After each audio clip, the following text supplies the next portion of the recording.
قلب نيويورك سيتي وتحديدا في حي بيريدج بروكلين، تنبض الحياة العربية بألوانها وروائحها وأصواتها. هنا بين المحلات والمطاعم والمساجد يكتب أبناء الجالية قصصهم اليومية بين الحنين والاندماج.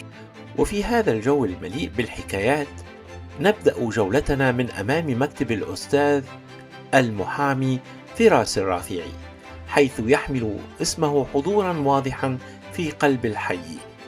فهذه الواجهة ليست مجرد مكان للعمل، بل عنوان لثقة بناها على مدى سنوات في خدمة الجالية.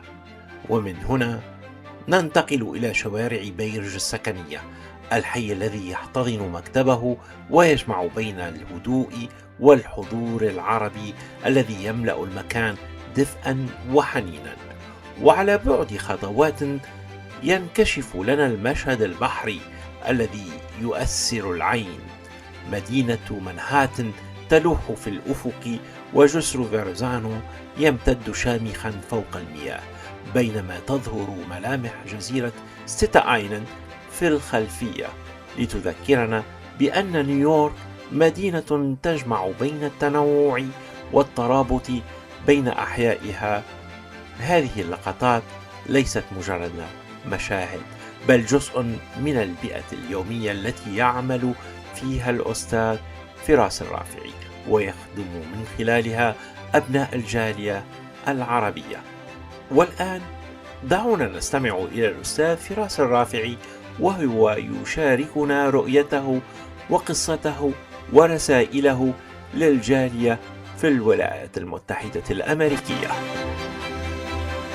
أعزائنا الكرام، مرحبا بكم مشاهدي قناة أمريكا بالعربية، أمريكا عربي سايز. سعداء جدا أن نكون معكم وبالتحديد في مكتب الأستاذ فراس الرافعي. مرحبا بك أستاذ فراس. أستاذ رفعت يعطيك العافية، والسادة المشاهدين يعطيكم العافية. شكرا على قبولك التعاون معنا لتقديم المعلومة لمشاهدينا وللجالية العربية في الولايات المتحدة الأمريكية. أستاذ فراس، في أي وقت إن شاء الله. أستاذ فراس، مكتب فراس الرافعي في البيرج الحقيقة هي منطقة جميلة جدا، وكثير من الناس يستطيب لهم العيش في بيرج. أنت أستاذ فراس الرافعي، ماذا يميز الحياة في بيرج بالنسبة لك كأمريكي عربي؟ والله بالنسبة لي بيرج تعتبر منزلي الثاني، يعني أنا صار لي تقريبا 18 سنة في منطقة في بيرج. نعم. أنا سكان نيوجيرسي. I commute every day، يعني for the past 18 years أنا I commuted every day لبيرج. فأنا بعتبر بيرج منزلي الثاني، يعني منطقة جميلة جدا، منطقة هادئة أمينة، وفيها ما شاء الله جالية عربية كبيرة. نعم. بالإضافة إلى الجالية اللي موجودة في أستوريا طبعا كمان. تعتبر يعني كمان أستوريا تعتبر منطقة جميلة بالنسبة لنيويورك يعني. نعم. نعم.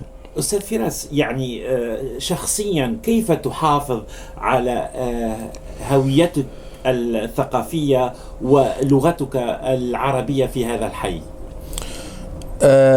والله تقريبا احنا عندنا نسبة الكلاينتايل اللي موجودة في المكتب تقريبا بحدود 60% من الجالية العربية. نعم.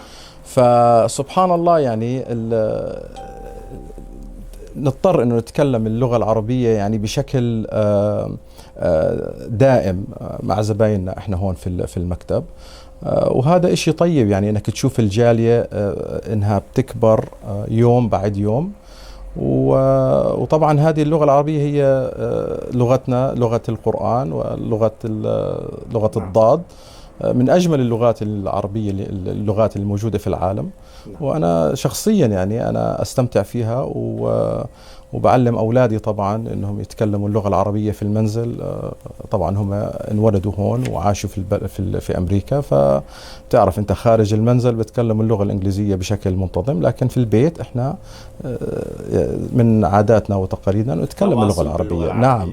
وكذلك الأمر بالنسبة للموكلين الموجودين عندنا في المكتب، نفس الكلام يعني. يعني نتكلم معاهم باللغة العربية. في منهم بيكون جايين جديد من البلاد، فلا يتكلم اللغة الإنجليزية بطلاقة، فبنحاول إنه نتكلم معاهم ونفهمهم الإجراءات والقوانين لنجاح قضيتهم إن شاء الله. أستاذ فراس الرافعي، ما هي أبرز التحديات التي تواجهها الجالية العربية هنا في الولايات المتحدة الأمريكية؟ الجهل بالقانون، عدم معرفة القانون. فالحمد لله يعني لما بيجي الموكل عندنا في المكتب برتاح، يعني نوعا ما بشعر في أمان إنه المحامي اللي موجود في المكتب يتكلم لغتهم. نعم. نحاول إنه نفهمهم الإجراءات القانونية، القانون ما هو المطلوب لنجاح قضيتهم، فبيشعروا بنوع من الأمان عندنا في المكتب.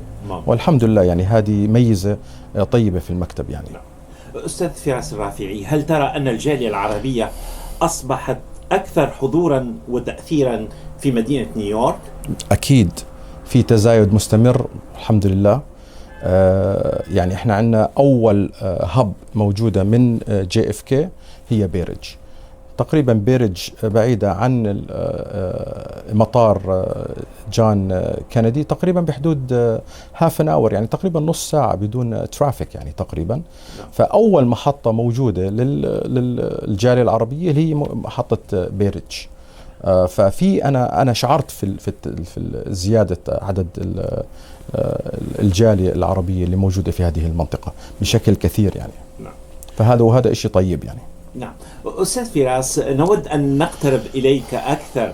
ما هي قصتك الشخصية في بيرج، وكيف ساعدك الحي على بناء مستقبل أفضل؟ والله أنا فتحت مكتبي في بداية 2009. أوكي.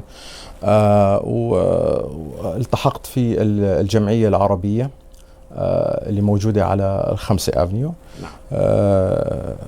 أنا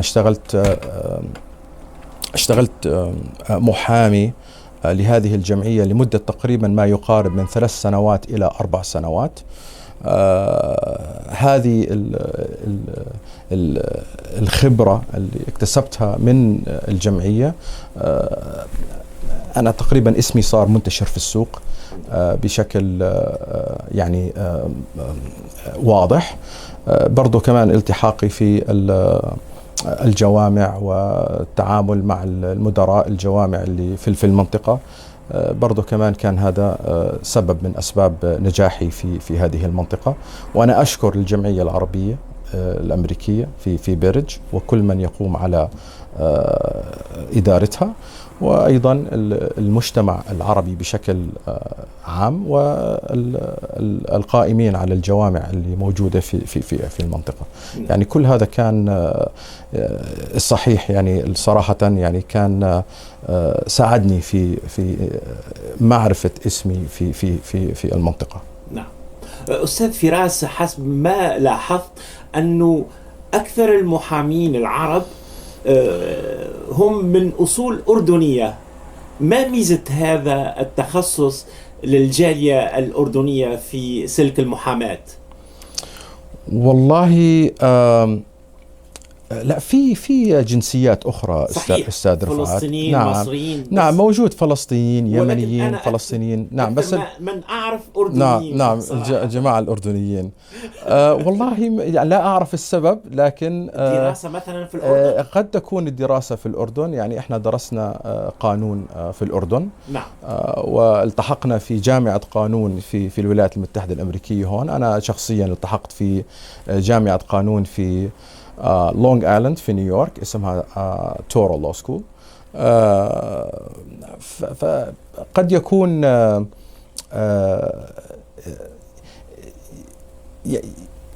يعني عندنا احنا في الأردن تقريبا مهنة المحاماة منتشرة أكثر من أي بلد آخر بشكل خاص.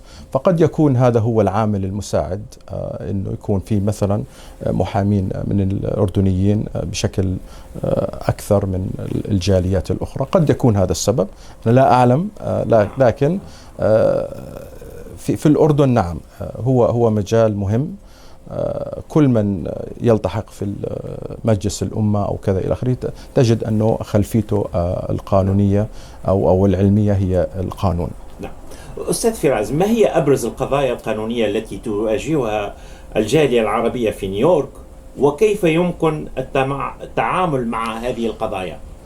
في عدة قضايا. نعم. أكثر القضايا اللي بتجينا على المكتب هي قضايا الهجرة بشكل عام، قضايا لم الشمل، قضايا اللجوء، سواء كان لجوء سياسي أو لجوء ديني أو إنساني أو إلى آخره. في عندك قضايا بتتعلق في الاستثمار، قضايا بتتعلق في العمل. في عندنا specialty occupations، في كتير ناس عندهم 4 سنوات bachelor degree، 4 سنوات جامعة، فإلهم الحق أنهم يقدموا على معاملة ال H1B. في عندنا الحماية المؤقتة، في عندنا تجديد الإقامة الفيز المؤقتة، في عندنا تحويل وضع من فيزا غير هجرة إلى فيزا هجرة. في عندنا كثير من القضايا هذه موجودة في المكتب. وبرضه كمان في عندنا قضايا ثانية احنا بنعملها في المكتب، مثل قضايا المالكين والمستأجرين. في عندنا قضايا طلاق، في عندنا قضايا تتعلق في الأسرة مثل الحضانة، وعندنا الزيارة، نفقة الزوجة ونفقة الأولاد، أمر حماية مثلا اللي بسموه domestic violence. هذه من القضايا موجودة بكثرة في هذه المنطقة يعني، وبشكل عام بولاية نيويورك، وأعتقد في أي ولاية أخرى. أوكي.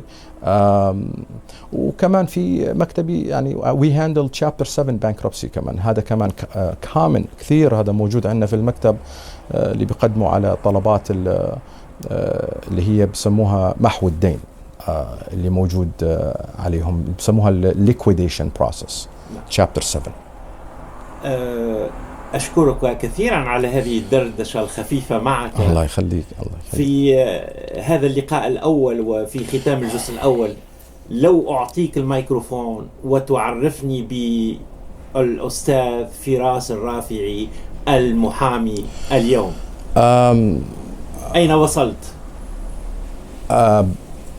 بدأت المهنة في عام 2009.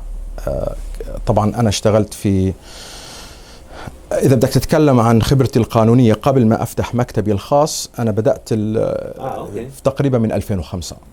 أنا من 2005 عملت مع كثير من مكاتب المحاماة الكبيرة في ولاية نيويورك، ومنها مكارتن انجلش وفي بول وايس والى اخره. اشتغلت مع بيج فيرم فيها تقريبا 25 محامي لمده تقريبا 2 سنين، اسمها سكورا ميلي سكورا ان ستاك.